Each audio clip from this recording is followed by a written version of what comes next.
Your phone is not your friend.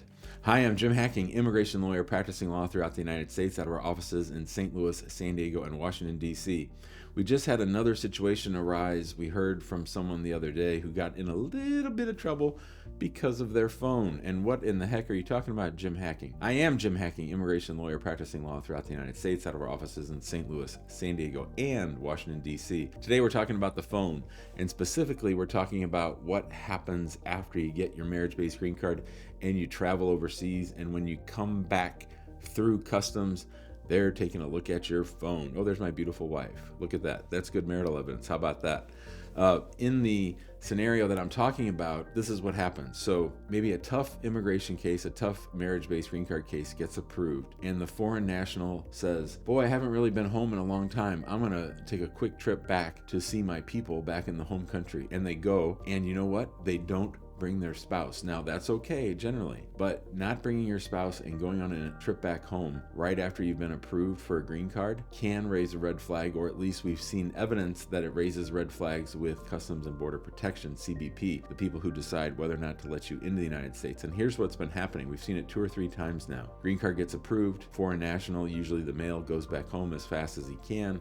He goes back, sees his family, and when he comes back through customs, they ask to take a look at his phone.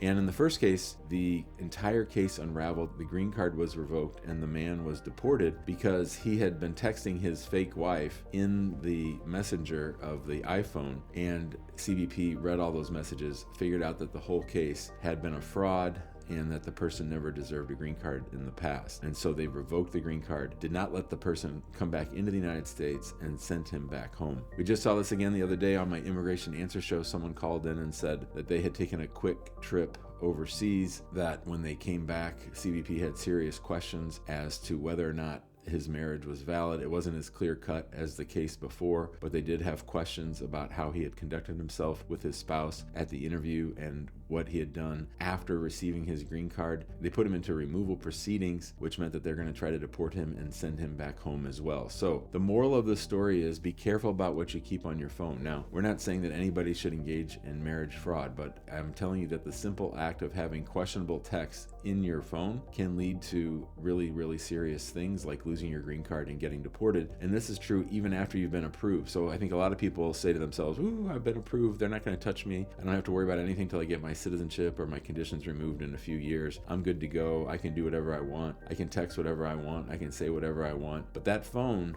could be your ticket in or out of the United States. So you need to be really careful about what's on your phone. You need to be really careful about traveling after you're getting your green card. And most importantly, you have to ask yourself, whatever you do, is this something that a normally married couple would do? Now, I would think that most people at immigration and in general would think that if you've been waiting to go back home for years and years, that you'd want to bring your new spouse and show them around and let them introduce themselves to everybody back in the home country to see the home country. If you haven't been back there for years, then they probably haven't been there at all. So I would think that CBP gets interested when they figure out that you haven't brought your spouse, that there might be something else going on. We even heard a story once about somebody who was talking to their real girlfriend on their phone, and they got busted when they came through CBP. So these are the kinds of things you need to worry about. I guess the main message is that just because you got your green card doesn't mean you're safe. And maybe that should have been the title of this video. But in any event, I hope you got the lesson. I hope you got the message. You need to make sure that when you're coming back through customs, that there's nothing in there that could lead to an investigation into whether or not your marriage was valid and whether or not you deserved your green card in the first place.